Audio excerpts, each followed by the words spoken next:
नवरात्रे, 9 रातें या 9 नाइट्स या फिर 9 रत्ती या नवरत्ती, बुद्ध के बाद लोग कैसे इन 9 रातों को मनाते थे, कैसे ये परंपरा पाली में बुद्ध के बाद आरंभ हुई और इसे कैसे मनाया जाता था, इस बारे में बौद्ध धर्म के जानकार आगे बताते हैं कि बुद्ध के समय तक या उससे पहले नवरात्रि का कहीं पर कोई जिक्र या कहीं पर कोई कार्यक्रम अब साधना करने की बारी महिलाओं की है। तो महिलाओं को साधना करनी होती थी, विपස්සना करनी होती थी, धम्म सीखना होता था।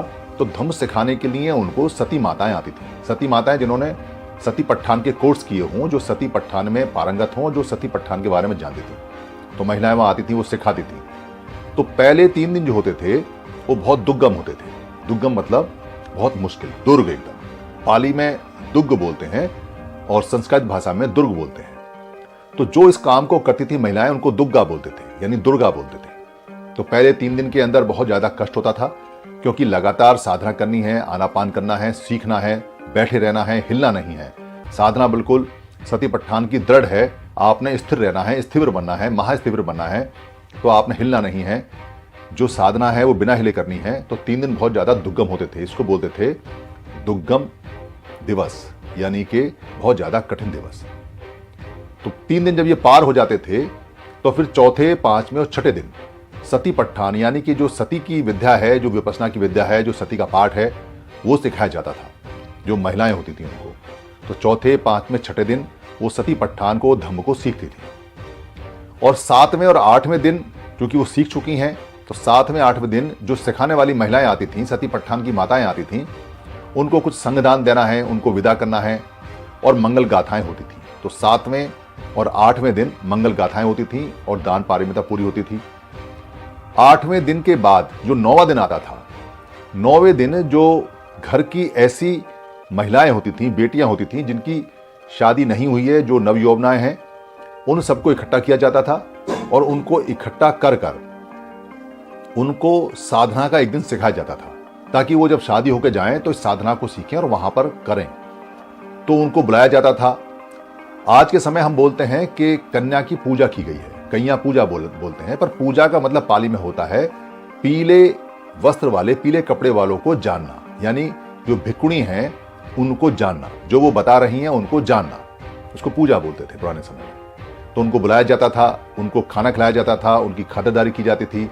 उन बच्चियों को, उन लड़कियों को सिखाया जाता था कि कैसे साधना करनी है। 1 दिन का कोर्स उनका होता था। 9 दिन ये पूरे हो जाते थे।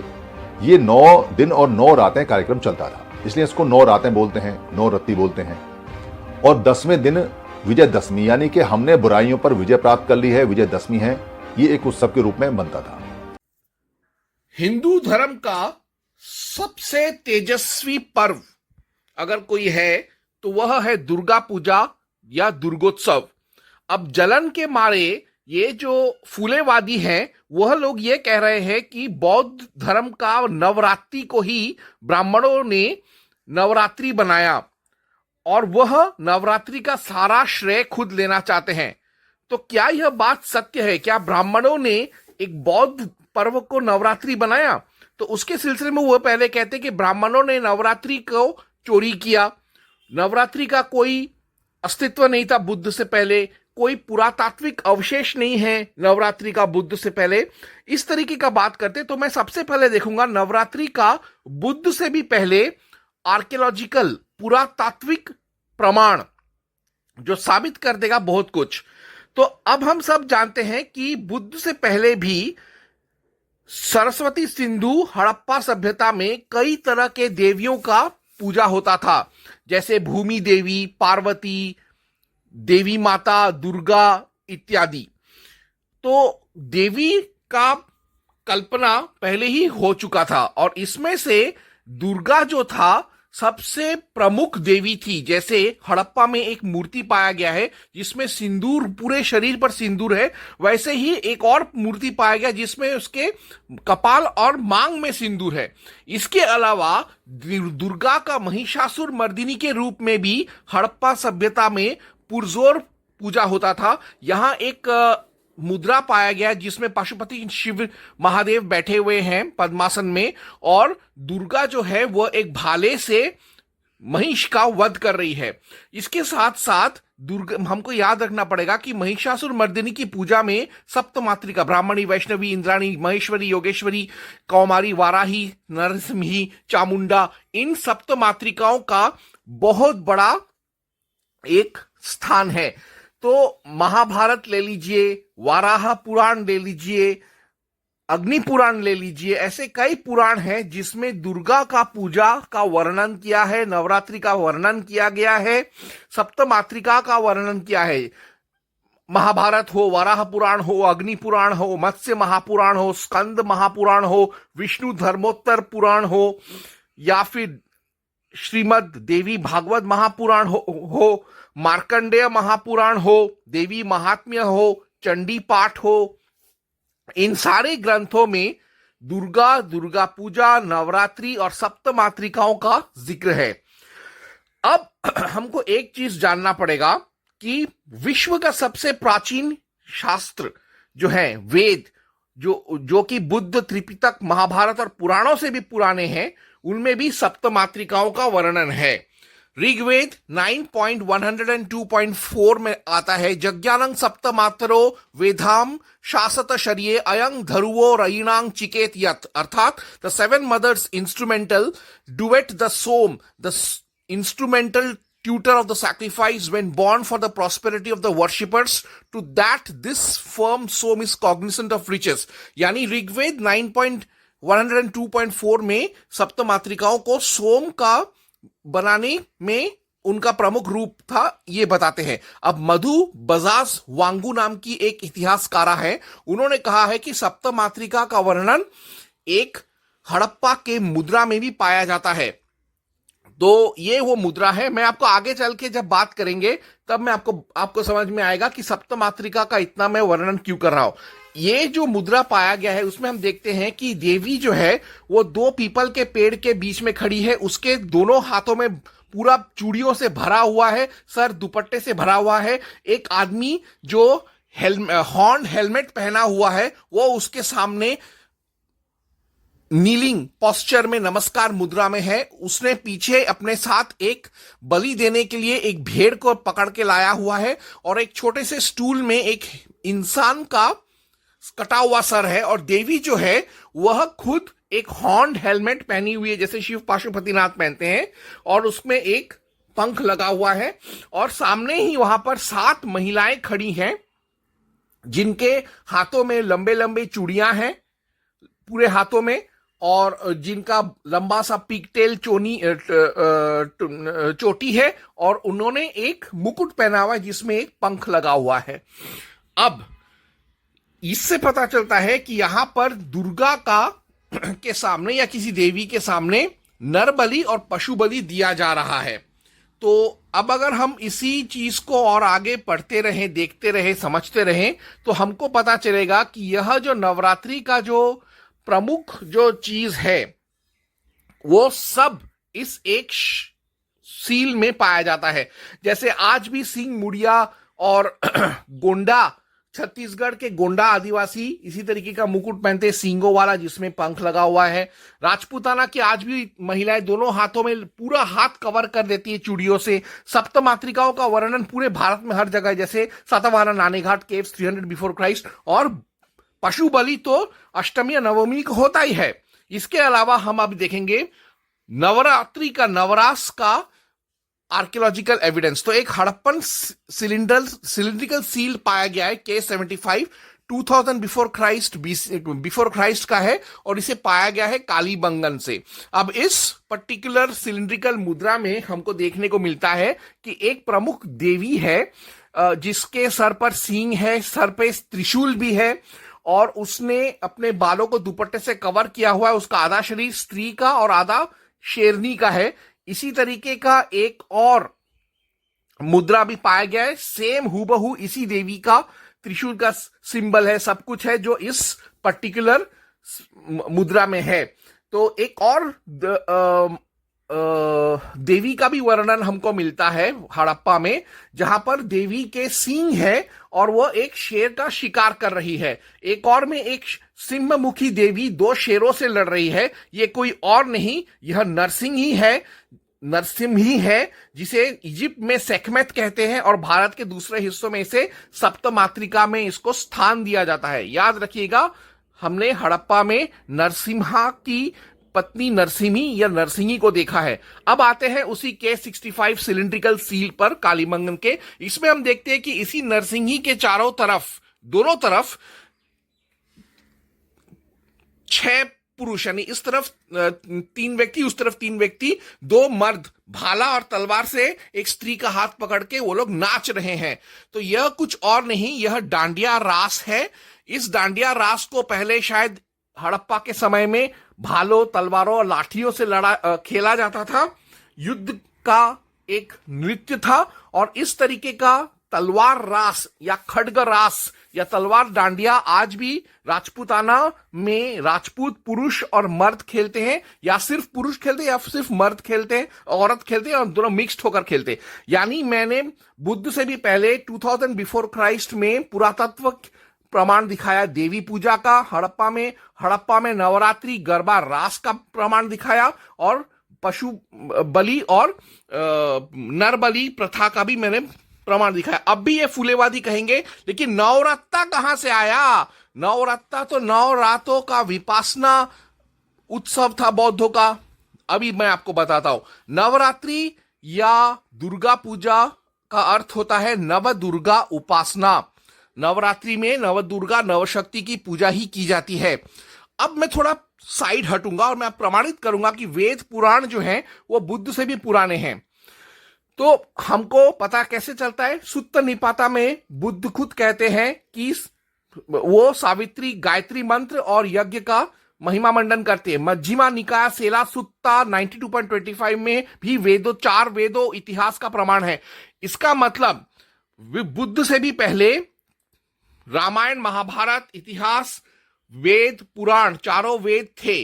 अब हम जानते हैं कि मॉडर्न साइंस ने एक्सेप्ट किया है कि वेद कम से कम 10,000 बिफोर क्राइस्ट के थे, और उसी वेदों में एक वेद अथर्ववेद ब्रह्म प्रकाशन केन सुक्ता 10.2.31 में आता है, अष्टचक्रा नवद्वारा देवानां पुरोयोध्या तस्यांग हिरण्ययः कोशः स्वर्गो ज्योतिषावृतः 8 wheel 9 door is the impregnable stronghold of the gods. In that is a golden vessel, heaven going स्वर्गः covered with light. तो इस मंत्र में नवद्वार बहुत इंपॉर्टेंट है। अगर हम अथर्ववेद 5.16.9, पतंजलि योग सूत्र, कृष्ण भागवत गीता 5.13 को पढ़े तो नवद्वार का अर्थ होता है शरीर में व्यापक 9 मूत्रेंद्रिय या श्रावेंद्रिय।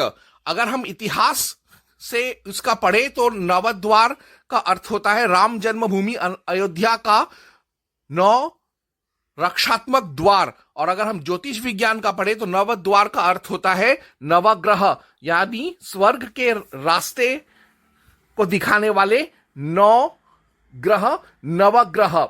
लेकिन हम एक चीज भूल रहे हैं, ये मेरा व्याख्या है, काफी रिसर्च करके मुझे समझ में आया ये चीज, कि नवद्वार का अर्थ होता है रक्षा देना। जैसे दरवाजा रक्षा देता है, हमको शांति प्रदान करता है, हमको और हमारी चीजों को, वैसे ही दरवाजा, द्वार भी रक्षा कवच होता है।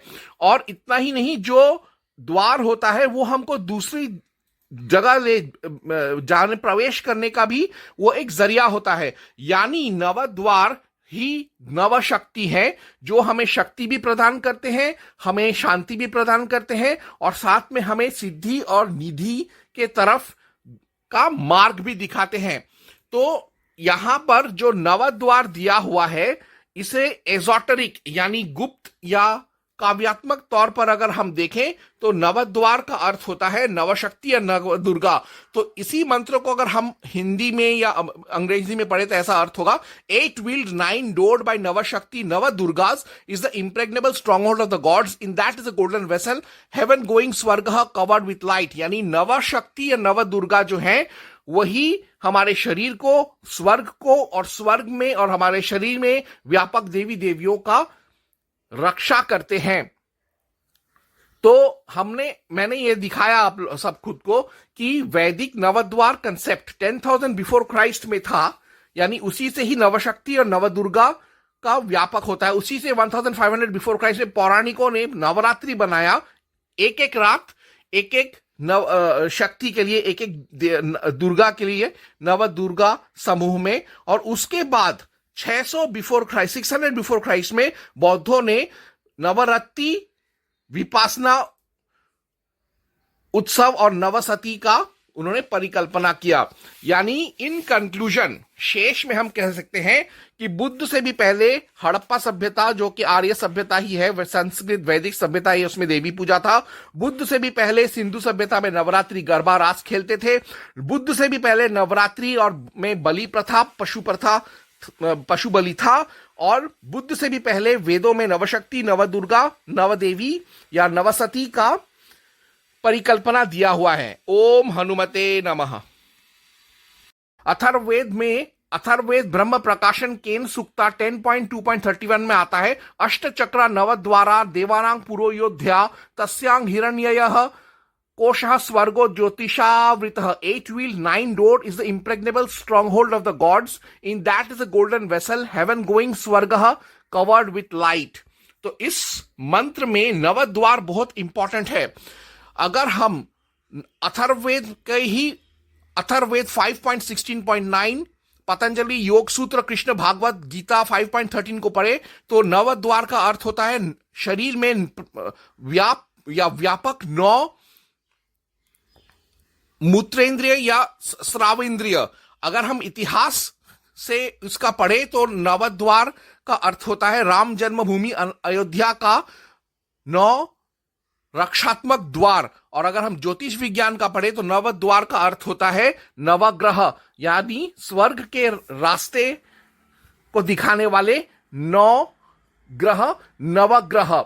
लेकिन हम एक चीज भूल रहे हैं, ये मेरा व्याख्या है, काफी रिसर्च करके मुझे समझ में आया ये चीज, कि नवद्वार का अर्थ होता है रक्षा देना। जैसे दरवाजा रक्षा देता है, हमको शांति प्रदान करता है, हमको और हमारी चीजों को, वैसे ही दरवाजा, द्वार भी रक्षा कवच होता है।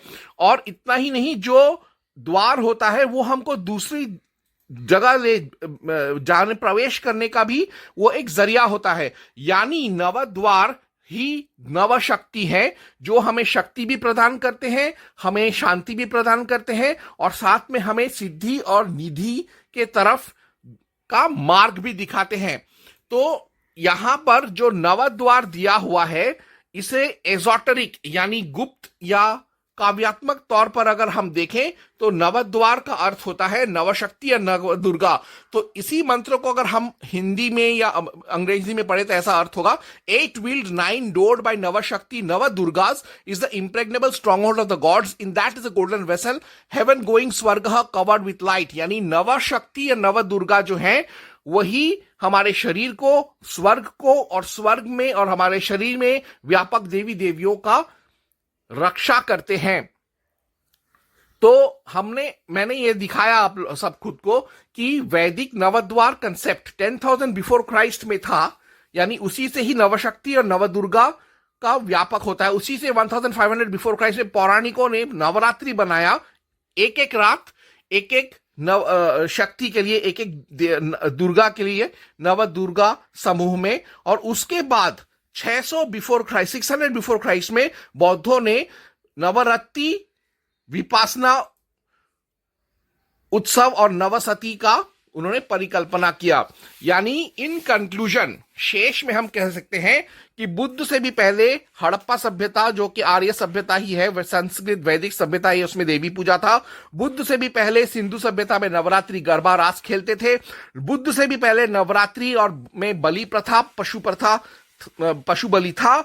और बुद्ध से भी पहले वेदों में नवशक्ति, नवदुर्गा, नवदेवी या नवसती का परिकल्पना दिया हुआ है। ओम हनुमते नमः।